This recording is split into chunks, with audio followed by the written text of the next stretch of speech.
Hi, I'm Frank Norris with America's Home Place in Anderson, South Carolina. Today we're at beautiful Lake Kiowee. We're building a Berglund modern farmhouse for a family.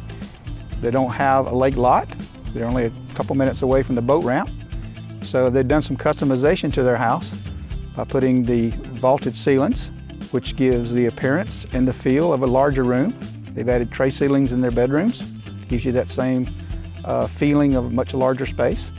They've added a basement so they can have extra future space. And they put a drive-under boat storage in their basement so that they can simply store their boat here, hook up to the boat, make the 2-minute trip to the boat ramp, and they're in the water.